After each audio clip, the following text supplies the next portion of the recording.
How do we connect employees across the enterprise? How do we ensure that diverse voices within employee communities are seen and given visibility?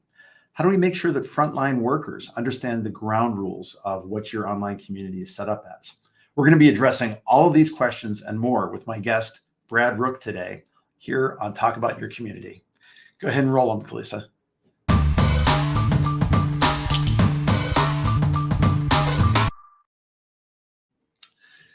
Good morning, good afternoon, good evening, wherever in the world you happen to be. This is Talk About Your Community. My name is Todd Nilsson, and on this live stream that we run about every 2 weeks, we talk about all manner of topics related to building online communities, the relations to offline community building, and everything in between.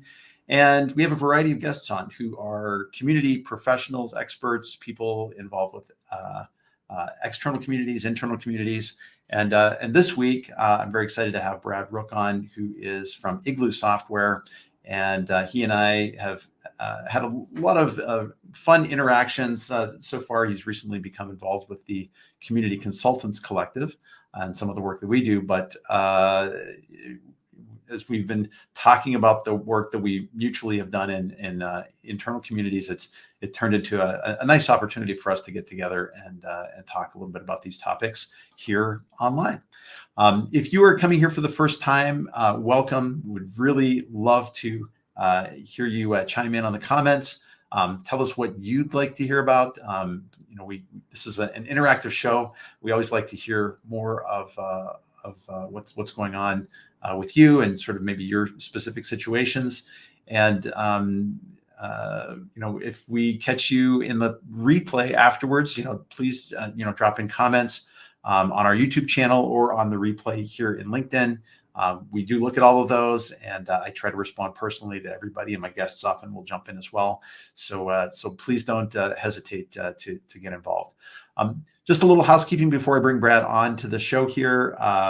Our next show is going to be in 2 weeks on Friday, July the 28th at 10 a.m. U.S. Central Time. And my guest is going to be Matt Jensen. Matt and I are going to be talking a little bit about the evolution of the Community Consultants Collective and how that's part of the future of work in online community building. We'll be talking in general about community building and online future of work kind of topics, how AI is affecting things, what kind of developments are happening in best practices in the consulting space. So it's going to be one you're not going to want to miss.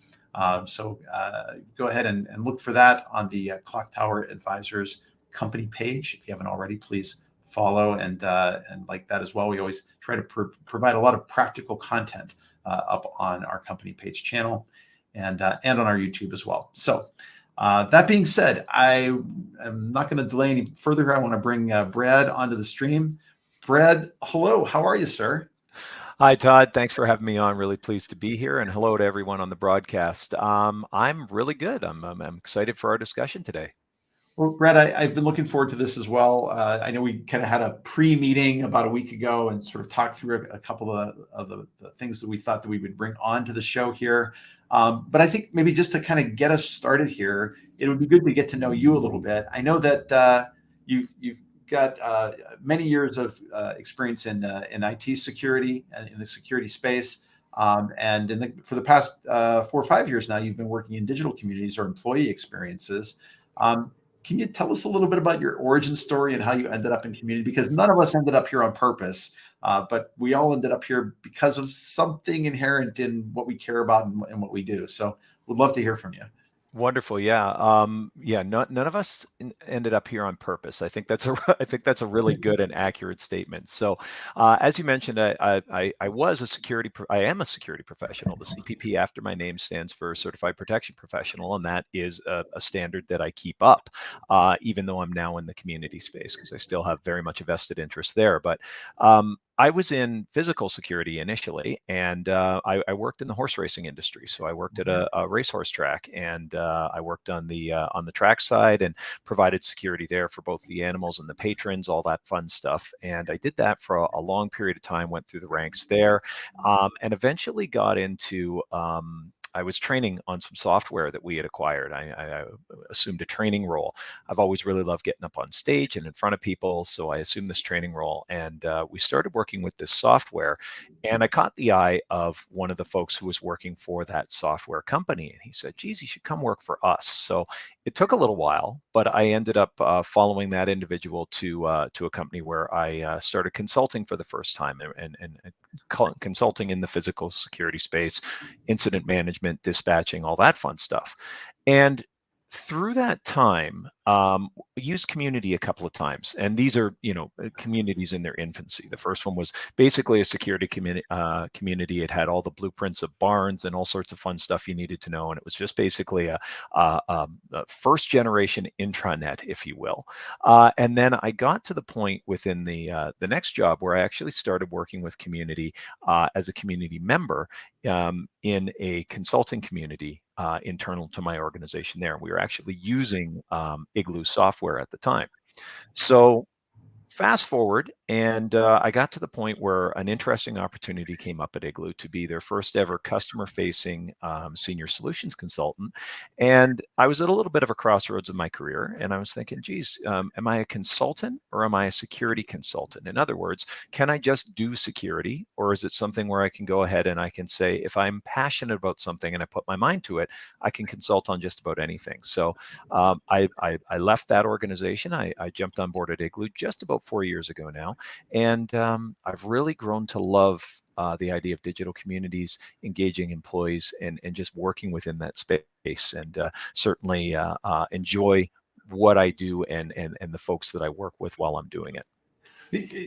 That you enjoy it really comes to the fore as you talk about these topics. And I've been really excited to talk to you today because of your background in security and sort of combining that with employee experiences in a digital space. That question of ensuring safety of others within this space, I'm sure, is something that you've had some unique perspective on over time. We definitely want to get into that today. I did want to note. Do you want to tell us a little bit about where in the world you are, and a little bit about your involvement with the Scottish Highland Games? I thought that'd be kind of fun to chat about that for a minute. Sure. So yeah, I'm based out of Fergus, Ontario, Canada, and Fergus is about an hour and a quarter northwest of Toronto. So folks on the call that know Toronto, Fergus isn't far. We are the home of one of North America's largest Scottish Highland Games festival, the Fergus Scottish Festival and Highland Games. And I'm thinking about 5 years now, I signed on as their ticketing coordinator. So I work with that community to ensure tickets are sold, and obviously to manage everything on the day or days, because it's 3-day festivals. It's a ton of fun. And as I mentioned to you before, I'm also part of a world record holding team. One of the biggest Scottish events is the caber toss, and that's where the big strong fellows pick up the telephone pole and flip it over, if you will. And I'm a member of a team that actually set a world record for that back in 2015 for the most cabers turned simultaneously, and we did that at our Highland Games. So kind of a interesting thing about me, if you will. Yeah, well, I'm sure setting up and running online communities must seem like a small challenge compared to flipping those giant poles. You know what? It's something that you can really analogize it to communities. It's one of those things where, I spent a lot of time trying to learn how to do this, and ultimately I just had to have the right teacher. And I think in a lot of cases with community, it's the same thing. You can spend a lot of time throwing stuff at the wall, but if you delve into resources that you can work with, or you work with the right consultant, or you just get the right people on your team, all of a sudden it just clicks. And with the whole caber tossing thing, that was it. I was learning from someone who was much bigger and brawnier than I, and had a completely different technique. And what ended up working for me was I had a guy who was about my size came up and he said, "We're going to take one more crack at this and see if we can teach you to do this." And sure enough, I got it on the second try with that individual. That's amazing. That's amazing. And that feels so right too. Like a lot of it has to do with that, that chemistry that you have with a mentor or a guide or a consultant in some cases, like just who's the right fit. And some, it's hard to scientifically predict that. It's just how people get along. It's how they interact with each other, and the way that I like the example you give. It's the way that they framed the solution for you, that they were able Yes, to be exactly. a little bit more in your shoes and understand, how you would need to be able to throw that pole. Exactly. Yeah, that's it. And it's just, again, you hear it quite often in consulting. I'm sure you've heard it numerous times where, especially if you're working with a number of colleagues and you look at a customer that's coming in, or you look at an account potential, and someone in the know will look at it and they'll go, you know what, Brad, this one's just right for you. Todd, I think you folks would get along. And it's really kind of understanding who you have and kind of what you understand about the customer or the prospect coming in to really pair up those resources. And, sometimes you're wrong. Sometimes it's just one of those things where the personalities don't gel or whatever the case may be. But I find the majority of times you're right on. And it contributes to a very harmonious relationship and just helps make things all the better. Absolutely. We're talking to Brad Rooke, the Senior Customer Advocacy Manager for Igloo Software. Brad, let's shift gears here a little bit and Sure. talk about employee digital experiences, employee communities. For like a lot of the people that I am connected with here on LinkedIn or who come in on a regular basis, they know what external communities are, facing communities, brand communities, communities of practice, externally. Internal, that the idea of internal community is something that like I work in part of the time as well. I kind of live in both of those worlds, and I appreciate them, and I think there are lessons to be learned between. But when you're working with customers at Igloo, and you have an organization that's coming to you and wants to build a community for their employees, build a space where they can collaborate. What are some of the reasons they're coming to you? Like what are they wrapping their head around that idea of communities for their employees? Or like to what extent do you have to educate them about that?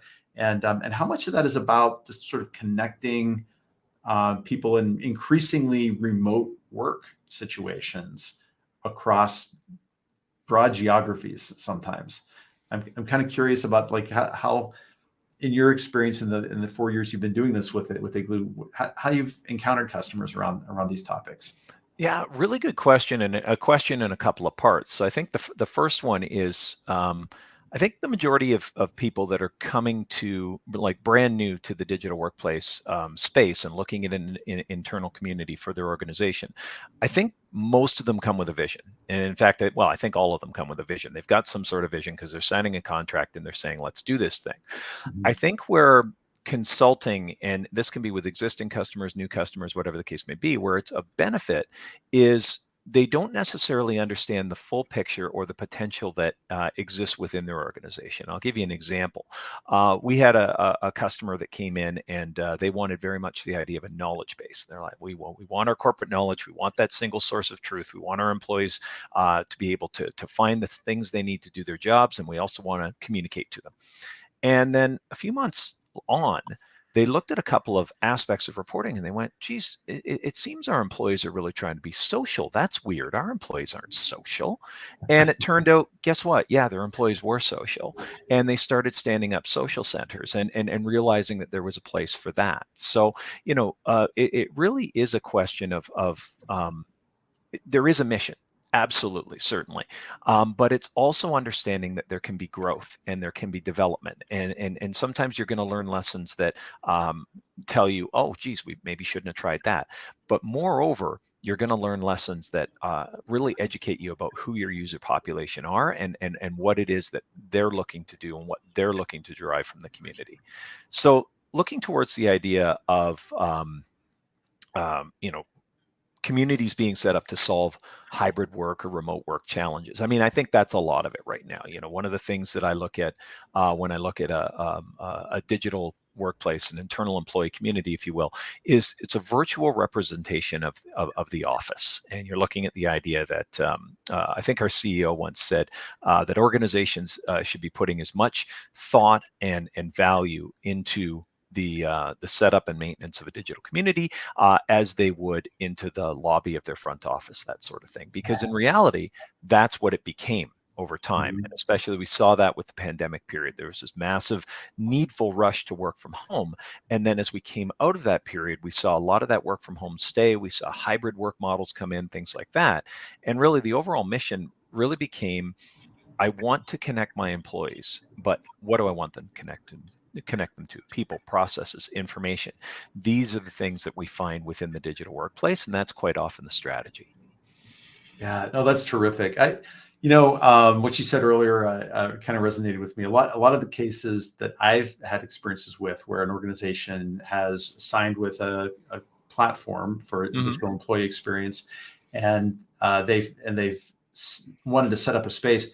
Their vision, what I've frequently seen, has been like, yeah, we want to be able to push out news items to our employees, and or share our blog, or even in cases where they say like, well, yeah, we want to put our Twitter feed on our internal employee list. I'm like, why do you want to do that? Like, they can go to Twitter and follow you out there. Like, this is a place where you have an opportunity to give them a voice and Absolutely a way to interact with each other in ways that maybe you haven't been ready for, or haven't been used to. So I've frequently found that those customers need to be on sort of a crawl, walk, run approach to that. And they come to the door, they need sort of the basics of like, yeah, okay, we're going to solve that for you. You're going to be able to post out your updates. Your employees are going to be able to get to their productivity tools from here. They'll have some personalized menus. All the nice bells and whistles that a powerful software, like Igloo, can provide. But why don't you think about like adding to the roadmap that ability to interact a little bit? That's so true. Just the idea of that phased approach. I mean, we've had a number of people that have come in and said, okay, you know what, exactly what you said there. Top down. We want CEO blog, we want corporate blogs, we want everything down to the consumer. We want them to read it. We want them to be able to find their knowledge, and we want them to go into the world of work and do what they need to do. But then they realize, and going back to that previous customer, then they realize just by virtue of comments, or maybe people are engaging with reactions or something like that on posts, that people want to participate. But then it's a question of determining, do we turn everything on and just say, okay, we're going straight to the wall here? Or do we do it in a phase? Maybe do we have one channel where we can start allowing commentary or whatever the case may be, and see how that plays out? So, kind of testing the waters. And if you can get the customer to be a little bit adventurous, you can start to pay dividends and that sort of thing. Because really, when you're looking at a digital workplace as faces employees, we like to put it across kind of four main pillars. We've got communications, collaboration, knowledge management, and culture and engagement. And if we're lucky, and we have a customer that the way they frame work and the way their employees work touches all four of these pillars, then we can have a really successful digital workplace. And that's not to say that we can have a customer that maybe doesn't collaborate in their digital workplace. They just use it for communications and knowledge management, that isn't successful. It just means that in an ideal world, we're hitting all four pillars. But 3 can be successful, 2 can be successful, as long as we've got the appropriate drivers and we've got the appropriate people making sure the digital workplace is successful, participating, communicating. You made me think of an example of a customer that I had worked with, and of course I'm not naming names here. But when you talk about sort of like being bold and having a little bit of a vision about how you're going to do the rollout, I really admired on this particular company for what they did was that they had a group of workers out in the field, and they said, well, you know what, we have a problem that all of our field workers don't feel connected to the main corporate entity. And how do we ensure that they feel that? Well, what we want to do is we're going to enable the digital experience for them first, and really focus on getting them onboarded and establishing some norms of interaction, with that group first. Because I know, particularly, I think a lot of your white collar employee workers are pretty used to the idea of like, oh, I'm in an internal platform. I need to self-police a little bit, and Yeah. kind of maybe watch what I say. I think sometimes, and this is a gross generalization, but as a frontline worker, I may be used to TikTok or other places where it's a little more of a free for all about what you can feel free to say. Hmm. I'll say probably the vast majority of the frontline workers will say, yeah, I need to watch myself. I need to be a little guarded with him. But there's Yeah. still there's a sliver that needs some ground rules around how to work that. And Hmm. I think maybe there's something to establishing some norms around what's okay to post. And I'm sure that's a best practice that you guys follow as well. Yeah, 100%. Yeah, I mean, it can take many forms, certainly. Like the idea of rolling out to the front line first, it put me in mind of a customer that they didn't roll out to the front line first, but they rolled it out to them simultaneously. So they Mhm. incorporated them into part of the launch. And what was really cool about this particular customer was they had the bandwidth to do this. They had the boots on the ground to do this.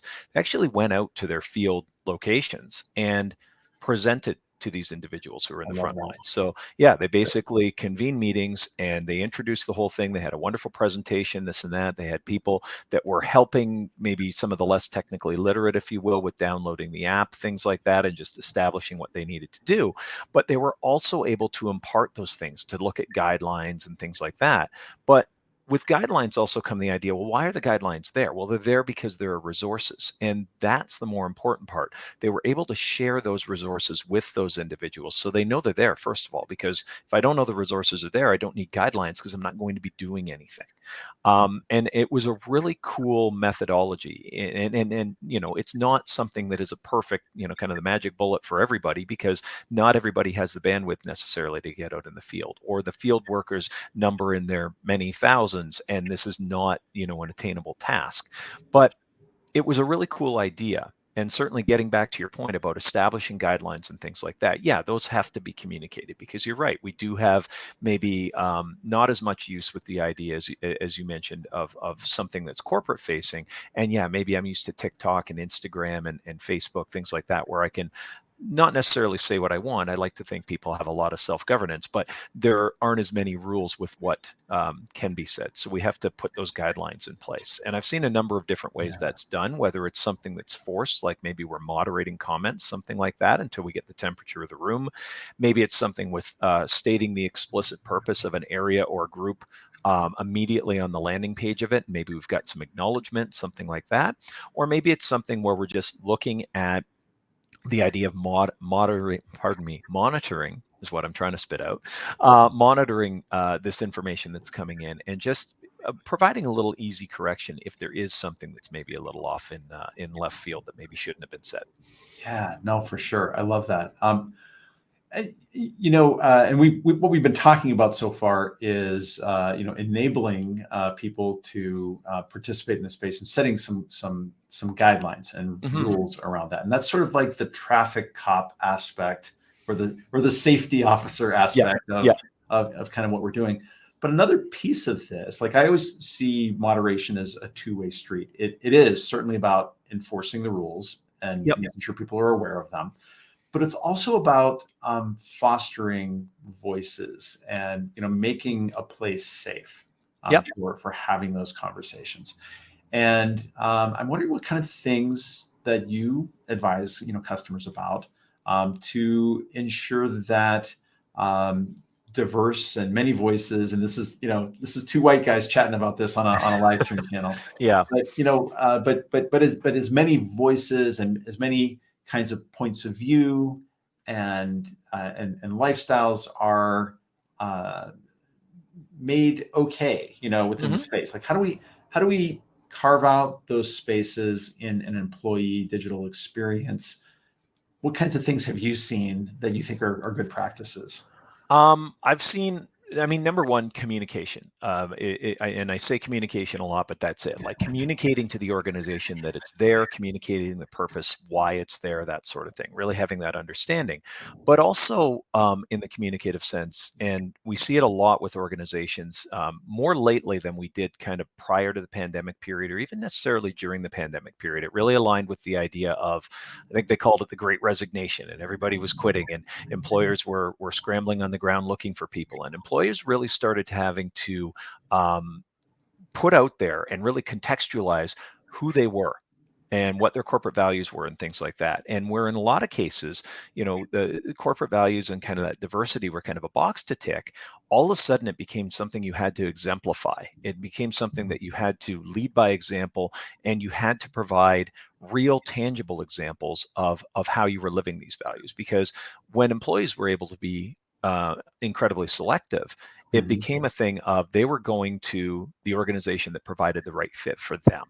So we started to see a lot of employee resource groups spring up, a lot of diversity, equity, inclusion, and accessibility centers, things like that. And when it came to best practices, it really was kind of dependent on the organization. I mean, certainly setting these things up and giving them a nice big place to shine, making them accessible from any entry point. So if you've got a mobile concern, it's got to be accessible on mobile as it is on the desktop, that sort of thing. But then you get into more specifics, and in some cases, you mentioned safety, and we can have like spaces, for example, like an employee resource group space for maybe people of different religious persuasions or whatever the case may be, and they're setting something like that up, and they're allowing membership requests. So it's something where I can request to join this space, but I'm not enabled into the space until I'm maybe vetted through, that sort of thing. So you could look at that as kind of a lock and key sort of aspect, where we're making sure that the right people are getting in and there's no malicious behavior, that sort of thing. But I think it really just came down to the idea for a lot of folks that were setting these things up, of setting them up and then making sure that they have content and relevance and resources. And I think that was the biggest thing. Like a lot of people, I think, were looking at employee resource groups as well. It's just a place where people who are similar in whatever case may be, or have an interest, they go to communicate or collaborate. And yeah, that's one thing. But we saw so many cool things spring up out of this. We saw book clubs, we saw movie reviews, we saw all sorts of advice and resources and events getting shared and things like that. And that's where we started to see these things really grow and take on a life of their own. So I think one of the best practices that I saw with a lot of the employee resource groups especially was making sure that we have people who are responsible for them, so they continue to provide valuable content. And those people in turn, if we've got comment moderation or we've got anything that needs to be regulated, they can look at these things because they've got that sense of ownership of the space. But it also really pays dividends in the fact that we're not allowing the space to stagnate. Right. And it becomes a 12-month of the year thing. We're not looking at, okay, well, we're really doing this in February because it's Black History Month. We're looking at, our Black employees can have a space that is supported and that is contributed to year round, because this is an important thing to us as an organization. And we've got some champions working within that space who are making this something that has a pride of place within our organization. It occurs to me as you're sharing those ideas, and I think those are really important ones for organizations that are considering setting up an employee safe space, or having those kinds of conversations. The one of the high level topics of what we were coming together here today to talk about was reducing friction of coming into and using these spaces. And it almost seems counterintuitive, that idea of like, we're going to set up a lot of private spaces so that people have less friction of coming in to work on them. Yep. But I think you almost have to do it, because you need sort of like those safe areas where small groups of people can come together who have sort of like interests, like concerns, like needs, and where they can maybe relate a little more fully to each other.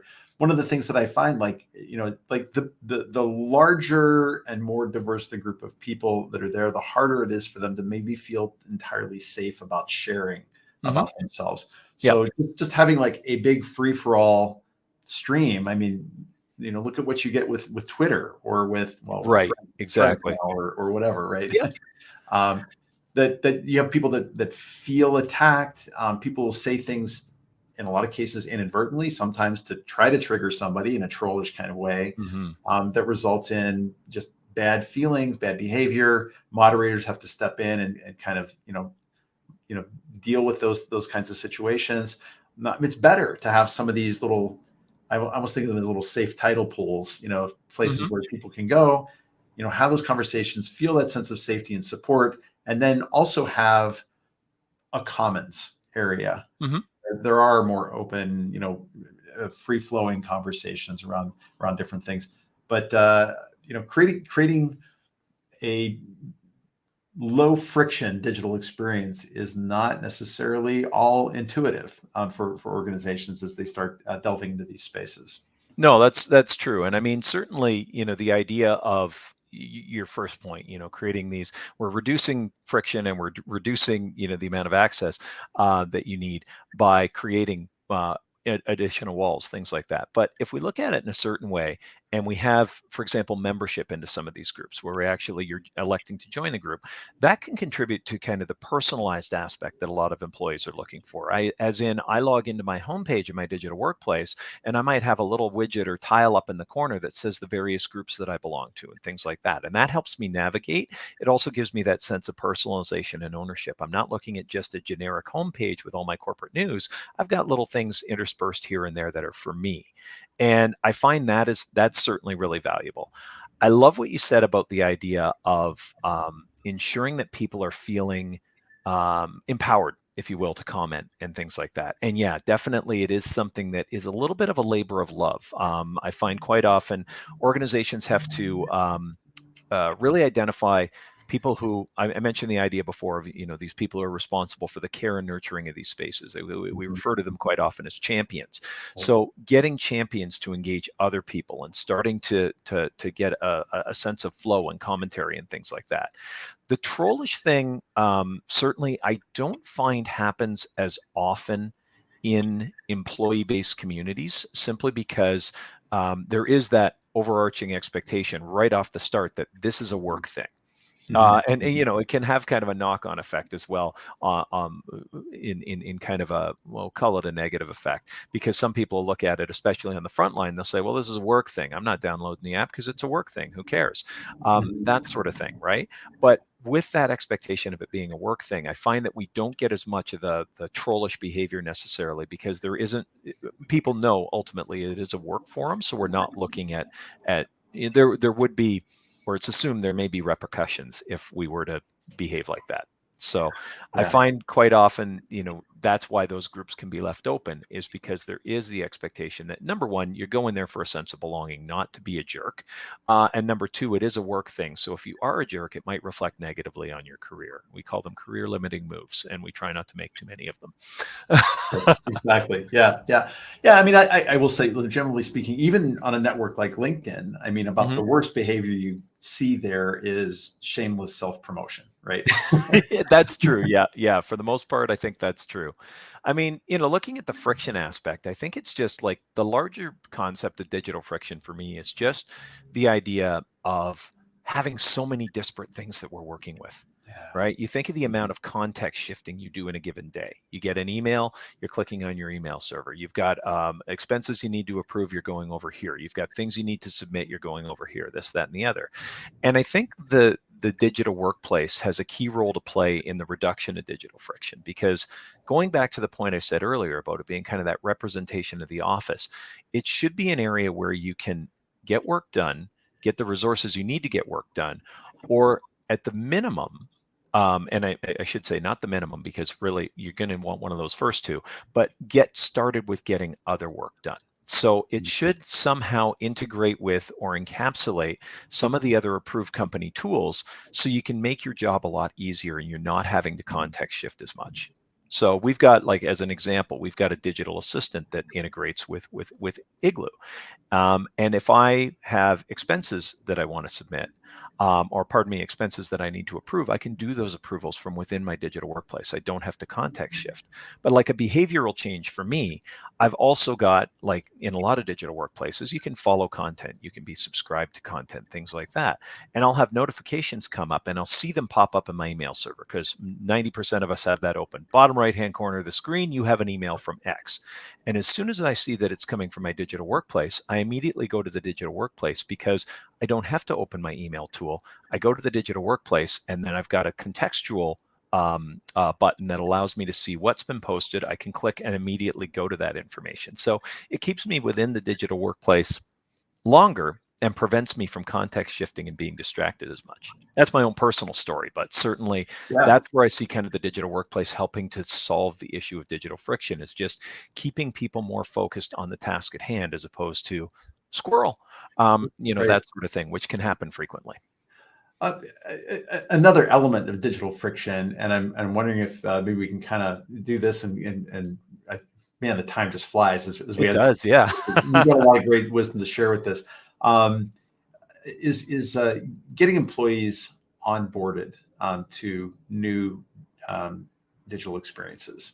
I think those of us that run external communities for customers, and we recognize like getting digital adoption is tough. Getting people into those platforms is tough. It's a little bit of a different situation with employees because chances are you've got your browser set to open on that digital experience, that employee experience page. Yeah. By default, they're going to end up there. You can't trust the numbers of like, well, we had this many visitors this month. 100% of my employees start their day on this place because that's what opens up when they open up their browser. For sure. The system. It's more like making that the system of use for the organization. Do you have any tips for how organizations can start thinking about making that, like helping people to go through that change management from whatever they were doing to get work done on a day-to-day basis to actually using the employee experience platform as their system of choice? Yeah, I think it's something where I like the idea of kind of the new hire analogy, because one of the biggest things that you can do, and one of the things that I loved about Igloo when I first joined, and I joined prior to the pandemic. I was technically a remote employee. I didn't have to go into the office, but as you'll go into the office to get to know your teammates. And I spent a lot of time in the office, and having been a remote employee for the 7 years prior, I was actually finding a lot of joy in going into the office. It was also a much shorter commute, so no problems there. But one of the things that I really loved about how we at Igloo did onboarding was so much of it was done within the digital workplace. And as someone who came in with limited experience, I was a customer a couple of times with the product, but I came in with limited experience with the product. I hadn't used it in several years. It really helped to educate me on the product, but establish it as something in my life, that in my working life, that it's the first thing I open in the morning. It's the last thing I close at night. And it's something that I return to periodically because so much of my onboarding process was baked into it.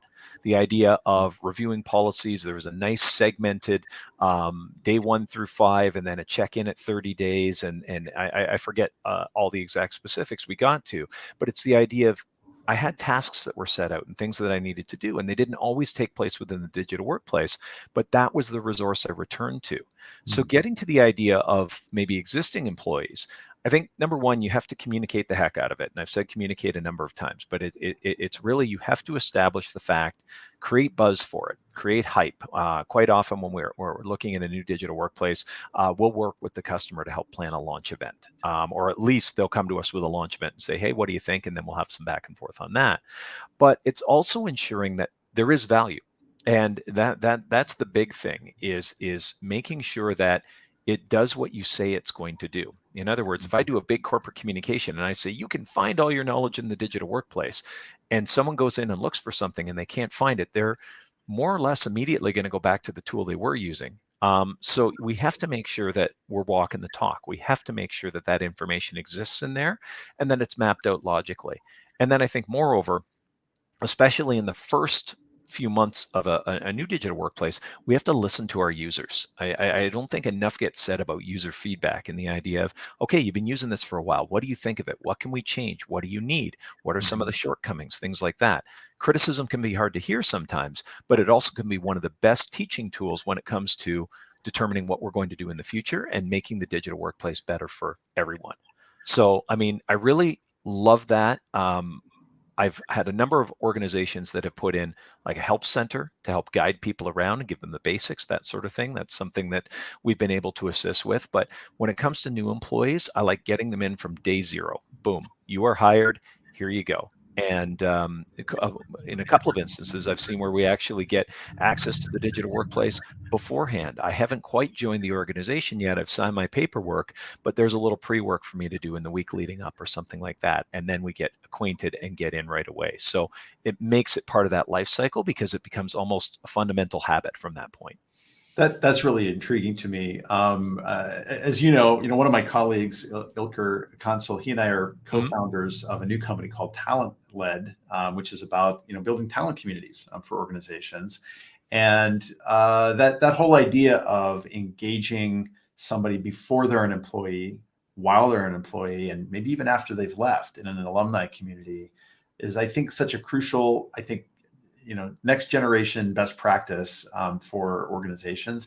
Right now, I think it's being supported in a kind of a piecemeal way in a lot of enterprises. But I think increasingly what we're going to see is, because in my career journey, I may be going to be a candidate for a job at a company, and then I'm going to be an employee there, and then maybe I'm going to leave, but you want me to leave on good terms because maybe I'll get hired back as a consultant or a contractor. Yep. Or maybe I'll come back and be a full-time employee at some point.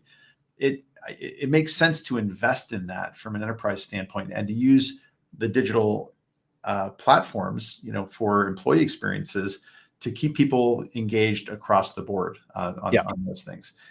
So I get excited about that. Thanks for sharing your wisdom on that. I'm wondering for existing employees, because you were talking about sort of onboarding, making that integral to the practice. And I know we're running out of time here, but do you think, like, I could keep going on all day with you about this.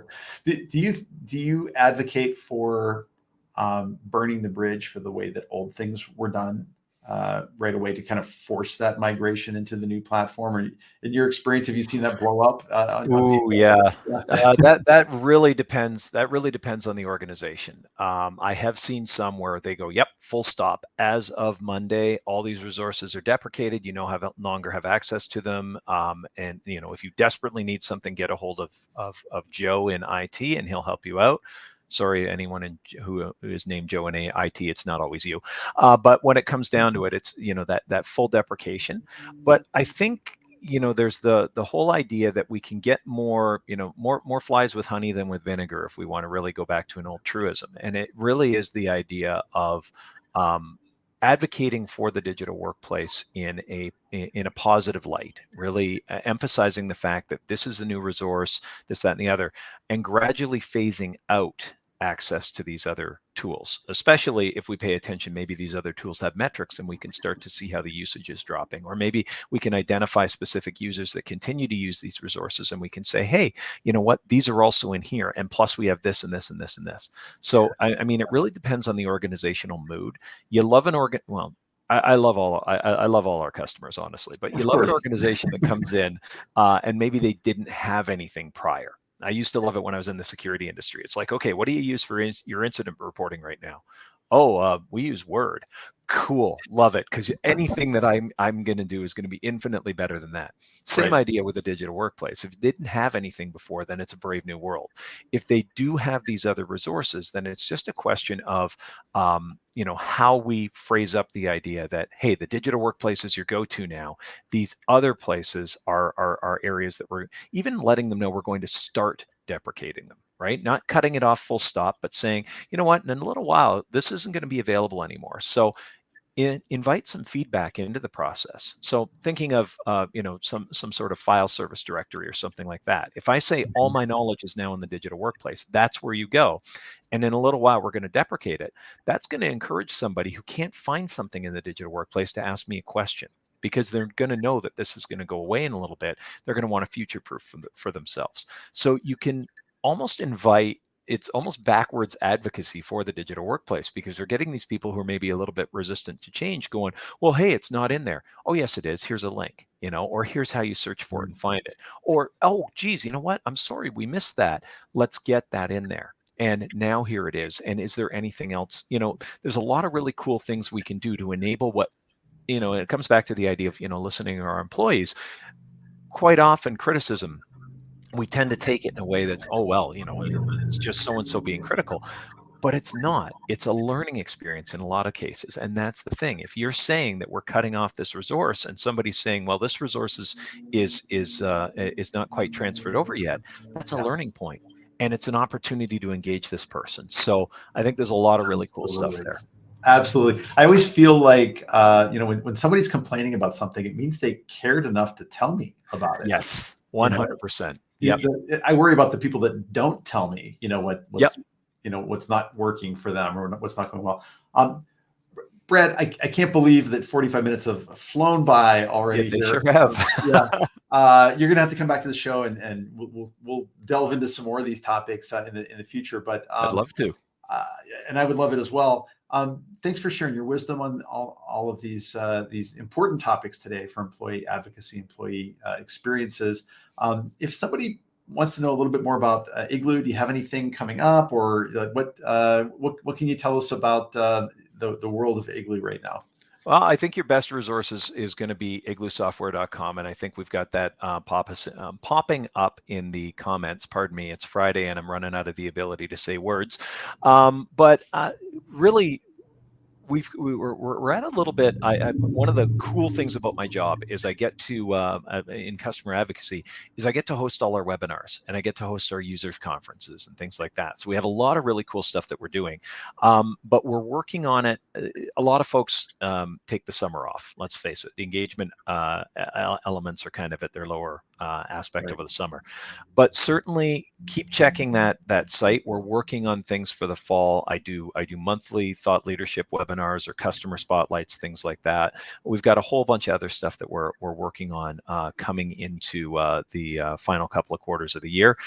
So certainly it's something to keep in mind there. But yeah, igloosoftware.com is kind of the best resource right now for you. Brad, thank you so much. This has been absolutely an amazing and fun and insightful discussion. And for those of you in the audience, if you found some value, from this, would love to hear your thoughts coming out of it, whether you're catching us on playback or on the live stream. What I will leave you with is our next Talk About Your Community episode is going to be on July the 28th. Again, my friend and colleague, Matt Jensen, is going to be on the show. We're going to be talking about the future of work, which is a terrific topic. And I think more along the lines of enabling great employee experiences as well.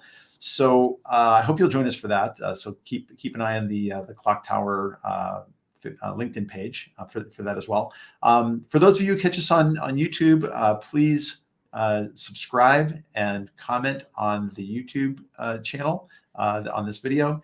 I try to jump in and reply to everybody who has something to say out there as well. And certainly we're always grateful for that. In the meantime, we're heading into the weekend. Please take care of yourselves, take time for yourselves, make sure that you're able to recharge so that you can give back to the community that you belong to, whatever that happens to be. And we'll see you here in 2 weeks. Brad, thank you again. Thanks, Todd. Thanks, everyone. Have a great weekend. And thank you, Kalisa, for being our engineer as always. Let's go ahead and play everybody out, and we'll see you guys in 2 weeks.